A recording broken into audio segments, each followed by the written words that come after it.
नमस्कार, हम अफरोज। दोपहर 3 बजे के भोजपुरी समाचार में स्वागत बा। सबसे पहले प्रमुख समाचार। प्रतिनिधि सभा विरुद्ध पड़ल रिट के सुनवाई के प्रतिरक्षा बहस शुरू। सरकार के तरफ से महान्यायाधिवक्ता अग्नि खरेल कैलन प्रतिरक्षा बहस।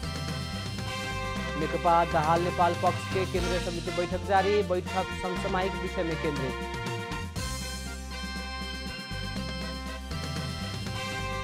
कक्षा 12 के नतीजा सार्वजनिक। नतीजा राष्ट्रीय परीक्षा बोर्ड नेपाल टेलीकॉम के वेबसाइट में।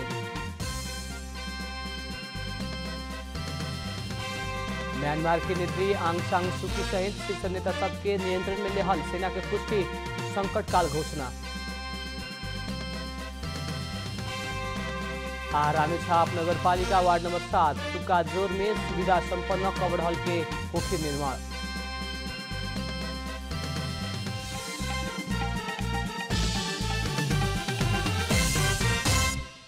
अब पूरा समाचार। प्रतिनिधि सभा विघटन विरुद्ध पड़ल रिट के सुनवाई के आज से प्रतिरक्षा बहस शुरू भइल बा। महान्यायाधिवक्ता अग्नि खरेल सरकार के तरफ से प्रतिरक्षा बहस शुरू कैले बानी। प्रधानमंत्री के सिफारिश में राष्ट्रपति से बीतल पुष 5 गते भइल प्रतिनिधि सभा विघटन असंवैधानिक रहल कहत पड़ल रिट पर सर्वोच्च अदालत के संवैधानिक इजलास में सुनवाई जारी बाटे। रिट निवेदक के तरफ से कानून व्यवसायी के बहस कालू ओराइल रहे। आज से प्रतिरक्षा बहस शुरू भइल हा। प्रतिनिधि सभा विघटन कैल निर्णय विरुद्ध सर्वोच्च अदालत में 13 जने के रिट निवेदन दर्ता भइल रहे। यी निवेदक के तरफ से करीब 300 जने कानून व्यवसायी वकालतनामा भरले रहे, लेकिन करीब 70 जने ही बहस कैले बा। सरकारी पक्ष के तरफ से 11 जने सरकारी वकीला ओह बाहेक 88 जने कानून व्यवसायी सब वकालतनामा भरले बा। प्रतिनिधि सभा विघटन करके निर्णय विरुद्ध माघ 4 गते से संवैधानिक इजलास में बहस चल रहल बा। नेकपा दाहाल नेपाल पक्ष के केंद्रीय समिति बैठक जारी बाटे। बैठक दोपहर 1 बजे के बाद बबरमहल स्थित कार्की पार्टी पैलेस में बैठ रहल बा। इससे पहले पुष 7 आ 9 गते केंद्रीय कमिटी बैठक बैठल रहे। वो बैठक से प्रधानमंत्री केपी शर्मा ओली के नेकपा पार्टी के अध्यक्ष से हटा के रिक्त स्थान में माधव कुमार नेपाल के नियुक्त कैले रहे, लेकिन निर्वाचन आयोग ई वैधानिक ना भइल ठहर कर चुकल बा। पुष 5 गते प्रधानमंत्री ओली संसद विघटन कैला बाद ओकर विरुद्ध में ई पक्ष सड़क संघर्ष के निरंतरता दे रहल समय केंद्रीय कमिटी बैठक बोलावल गइल हा। बैठक समसामयिक विषय में ही केंद्रित रहल जनावल गइल बा। नेपाल कम्युनिस्ट पार्टी नेकपा के अध्यक्ष पुष्पकमल दाहाल विरुद्ध अदालत के अवहेलना के मुद्दा दर्ता भइल बा।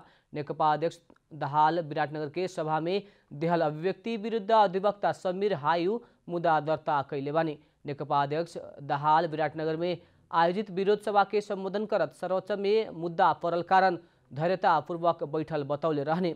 जरूरी परी त संसद के बैठक बैठके उनकर कहनाम रहे।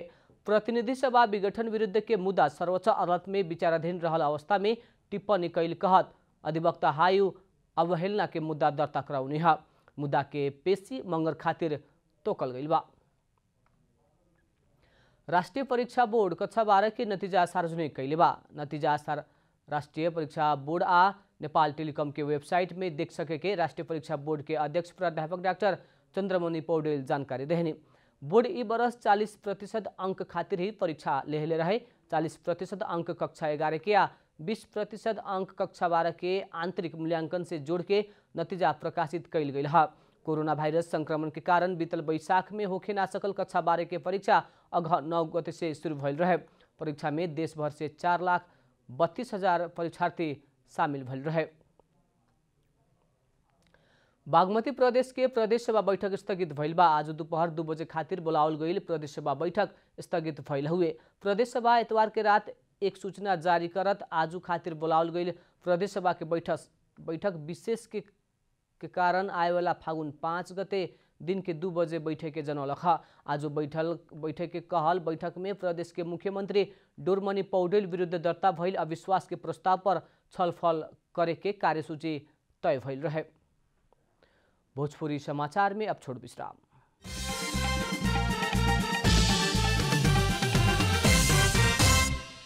भोजपुरी समाचार में अब थप समाचार।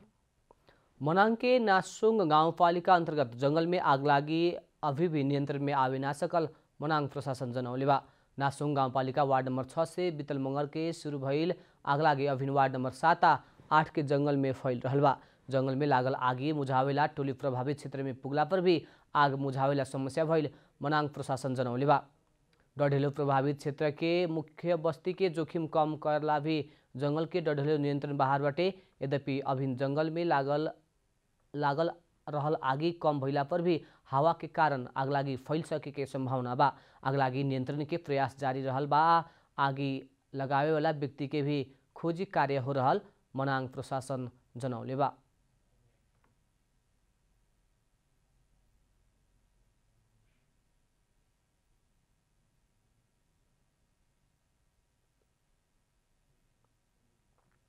वास्तवमा यो अपराध हो, एकदम जघन्य अपराध हो। जो व्यक्तिले यो गरेको छ भोलि पक्राउ पर्यो भनेदेखि त्यसलाई चाहिँ अब यो कडा सजाय हुन्छ।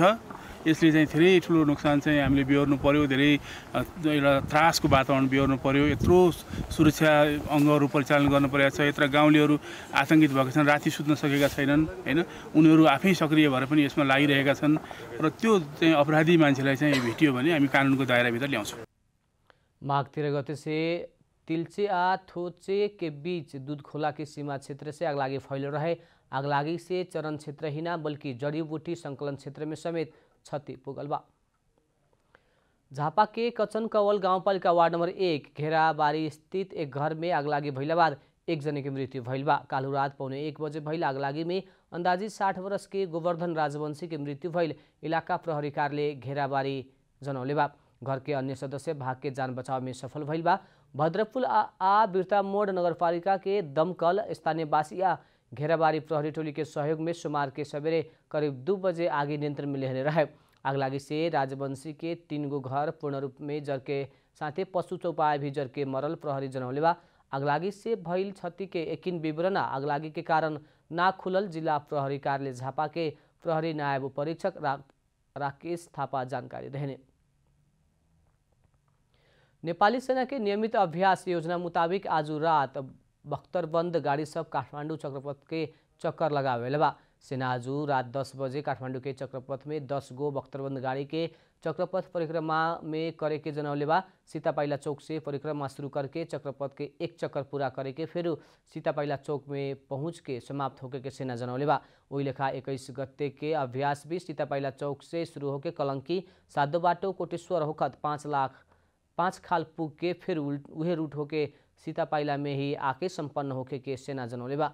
माघ 21 गते रात के 10 बजे 8 गो पृतना अंतर्गत के मेकनाइड्स यूनिट सब के देश के विभिन्न स्थान सब में बख्तरबंद गाड़ी सब के अभ्यास करे के सैनिक जनसंपर्क निर्देशनालय भद्रकाली जनौले बा। अब आर्थिक समाचार।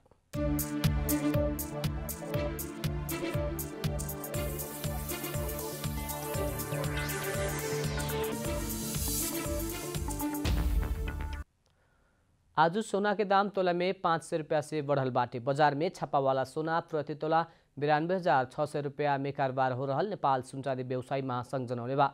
आज छापा वाला सोना प्रति तोला 92,100 रुपया में कारोबार भइल रहे।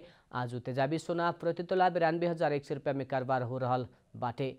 चांदी के दाम तोला में 80 रुपया से बढ़ के प्रति तोला 1,400 रुपया में कारोबार हो रहल बा। अंतर्राष्ट्रीय बाजार में दाम बढ़ के सोना प्रति औंस $1,861 के करीब कारोबार हो रहल बा। भोजपुरी समाचार में अब छोट विश्राम।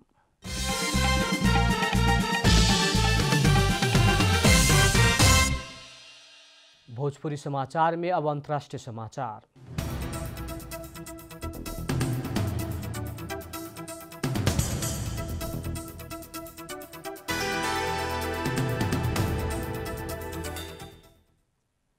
म्यांमार में सेना कुकर के सत्ता अपन हाथ में ले बाटे। स्थानीय समय मुताबिक आज सवेरे सेना सत्ताधारी party national league for democracy के नेत्री आंग सान सूकी सहित शीर्ष नेता सबके नियंत्रण में लेके सत्ता अपन हाथ में ले बा। सेना 1 वर्ष खातिर म्यांमार में संकटकाल के घोषणा भी कैले बा। बीतल नवंबर 8 में भइल चुनाव में सूकी के पार्टी सरकार बनावेला आवश्यक सीट में जीत हासिल कैले रहे। लेकिन ओ चुनाव में धांधली भइल आरोप लगावते आइल सेना ओकरे प्रतिक्रिया स्वरूप सत्ता अपन हाथ में लेहले बतावल गइल बा। सेना के मुख्य मिन आंग हलाइंग के सत्ता के जिम्मेवारी देहल गइल म्यांमार आर्मी के बतावल समाचार संस्था रॉयटर्स जनौले बा। सेना के नियंत्रण में रहल टेलीविजन मार्फत जारी वक्तव्य में सत्ता अपने सबके नियंत्रण में आइल जनावल गइल बा। सन 2011 तक म्यांमार में सैनिक शासन रहे। बर्मा के रूप में भी चिन्हल जाला। म्यांमार के नेत्री सुकी के सेना वर्षों तक घर में नज़रबंद में रखले रहे। बीतल नवंबर में भइल चुनाव में जीतल सांसद सहित निचला सदन के पहिल का बैठक सोमवार खातिर बोलावल गई बेरिया सुकी सहित के नेता के पकड़ के सेना सत्ता हत्याउले बाटे। सुकी पकड़ाइल संगे ही राजधानी सहित म्यांमार के मुख्य शहर में इंटरनेट सेवा अवरुद्ध भइल बा। वही लेखा अन्य प्रजातंत्रवादी नेता सब भी पकड़ाइल गई उल्लेख कइल गइल बा। अब खेलकूद समाचार।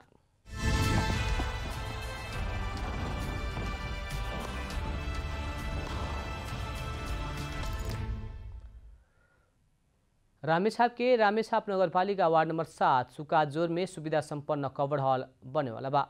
109 फीट लंबाई या 86 फीट चौड़ाई के कवर हॉल भीतर वॉलीबॉल मैदान, फिटनेस, जिम कक्ष, अतिथि स्टेज आ दर्शक सीट लगायत रही। संघीय सरकार के संपूरक कार्यक्रम अंतर्गत 50% आ रामेछाप नगरपालिका के 50% बजेट साझेदारी रहे किसिम से 4,53,65,433 रुपया में कवर हॉल बन रहल बा। रूम हुन्छ, फिटनेस रूम भनेको जिम गर्ने रूम हुन्छ, अनि अर्को एउटा 5,322 स्क्वायर फिटको बीचमा भलिबल ग्राउन्ड अनि लेडिज जेन्ट्स टोयलेट सहितको सुविधा सम्पन्न चाहिँ यो एउटा हल निर्माण हुन्छ। नगरपालिका के रणनीतिक योजना अंतर्गत कवर हॉल निर्माण होखे लागल रामेछाप नगरपालिका के कहनाम बा। वडा नम्बर 7 मा बनिरहेको छ। यो हाम्रो रणनीतिक योजना भित्रै पर्छ। यो कवर हलको डिपिआर गर्नलाई पनि बजेटहरूको आवश्यकता थियो। त्यो बजेटहरूको आवश्यकताको आधारमा हामीले यो गम्भीर रूपले चाहिँ यसको डिपिआर भएको छ। त्यसको साथ बजेटको विनियोजनको लागि पनि व्यवस्थापन गर्नको लागि अब यसको डिपिआर नभएको भए यो योजना सम्भव थिएन। कवर हॉल के निर्माण कार्य 2079 साल अषाढ़ अंतिम तक संपन्न करे किसिम से सुनकोशी कंस्ट्रक्शन प्रणाली के जिम्मा देहल गइल बा। अंतिम में प्रमुख समाचार फिर एक बेर। प्रतिनिधि सभा विघटन विरुद्ध परल रिट के सुनवाई के प्रतिरक्षा बहस शुरू। सरकार के तरफ से महान्यायाधिवक्ता अग्नि खरेल कैलन प्रतिरक्षा बहस। नेकपा दाहाल नेपाल पक्ष के केंद्रीय समिति बैठक जारी। बैठक समसामयिक विषय में केंद्रित।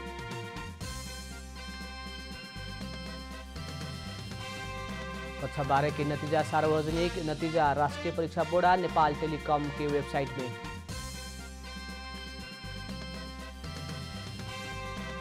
म्यांमार की नेत्री आंग सान सूची सहित शीर्ष नेता सबके नियंत्रण में लेहल सेना के पुष्टि। संकटकाल की घोषणा। रामेछाप नगरपालिका वार्ड नंबर 7 सुकाजोर में सुविधा संपन्न कवर हॉल के होकी निर्माण।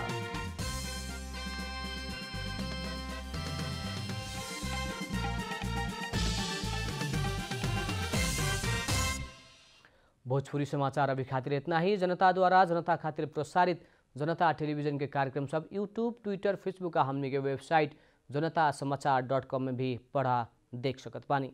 सूचना में अपने के सहभागिता, समय में समाचार हमने के प्रतिबद्धता। प्रणाम।